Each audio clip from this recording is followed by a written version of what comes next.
Welcome to Tuesday. It's the 25th day of February 2022. This Day Weather Podcast brought to you by Chugwater Chili, the gourmet spice of Western life. Check out Chugwater Chili Seasoning. They've got the original. For you folks that want some heat, get the hot version. It's an award-winning chili that's a great way to spice up chili, tacos, and much more. Use checkout code ChugwaterDon and get 20% off at chugwaterchili.com. Typical January weather is a good way to describe what's going on.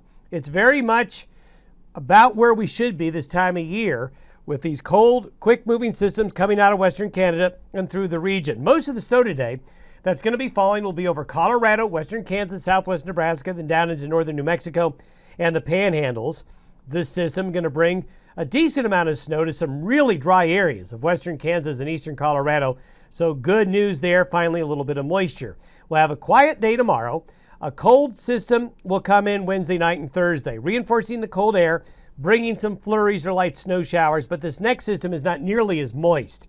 So we're just talking about a little bit of light snow Wednesday night and Thursday. Another good weekend is coming up. You know, we're getting lucky. The way the timing of weather systems is going, we have the unsettled weather during the week, but the weather gets nice during the weekend, and we're going to be able to do that here for at least another weekend. We're still expecting those February changes. We'll talk about that and show you that right as we get into February, the weather is going to get more active in the western United States. Today's satellite imagery shows the Clipper system right here. It's headed southeast rather quickly. The next system is up here, headed southeast, and will be in here tomorrow night and Thursday. But this system up here does not have the Pacific connection that this current one is. It's not going to be very moist. So the snowfall Wednesday night and Thursday will be light. Here's the upper level low today. The Clipper system heading southeast. Northwest winds aloft will keep in the colder air. Hear that little dimple right there? That is the next wave that's coming on down. The polar vortex keeping the really cold air over Hudson Bay. And you may have been hearing on the news about how the severe cold, far below zero temperatures in those areas there. That real bitter cold Arctic air staying just to our east. This is the precipitation forecast through noon tomorrow. See the swath of heavier moisture right here? Good news for those folks.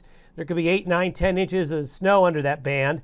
And you can see a little bit of snow along the Colorado Front Range. That snow hole for Colorado Springs. But then northeast New Mexico, southern Colorado, the Panhandle is even getting a little bit of moisture. This is what the snowfall forecast looks like for the rest of the system. As we go into tomorrow and tomorrow night, here's that next little wave. That little low is going to come in and head southeast. Instead of it going back into Utah, it's going to track a little bit more this way. That's another reason why it's not going to be as productive.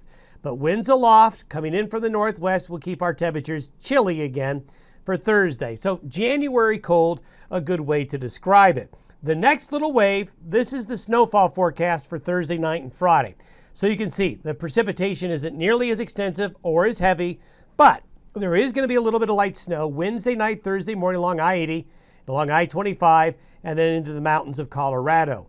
As we get into the weekend, though, we have a high-pressure system coming in, and this is what's going to bring in some milder temperatures and fair weather for the weekend.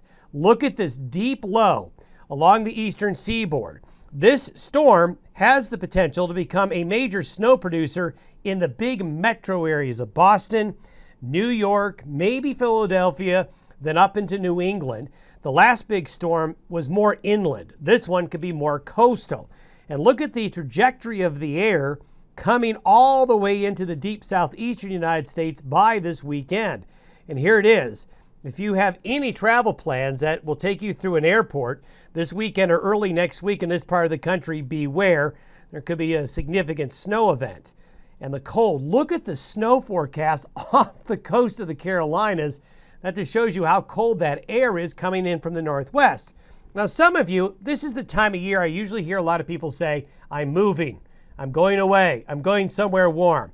Well, maybe you want to go to Florida this weekend to escape the winter weather. Bad news. These are the forecasted low temperatures in Florida Sunday morning, and honestly, this could be conservative. Anybody going to Disney? Well, look at those temperatures, upper 20s and lower 30s in central Florida by Sunday morning. Look at these lower 20s all the way to the Gulf Coast of the Panhandle in the Georgia and into the Carolinas.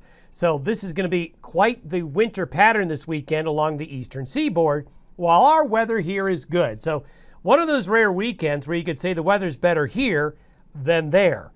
As we look into early February, this is right around Monday night and Tuesday of next week. We have a trough digging into the Rockies, another one behind it, and high pressure wanting to grow and expand in the eastern Pacific. Notice the brighter colors here along the east coast. Well, what's happening is the cold polar vortex is going to retrograde a little bit to the north and west. Southwest winds will warm up the east, but northwest winds will make it colder in the west. And that's going to transition by late next week and next weekend to a bigger high pressure ridge. Look at the jet stream. When the ridge builds there, we go into the fridge in the west. So what will happen is the colder weather pattern that has been dominant in the east and the central will be more western focused as we reach the month of February. The devil's in the details, but the general trend will be colder and more snowy in the west beginning next week. Have yourself a good Tuesday. Stay warm. We'll see you on Wednesday.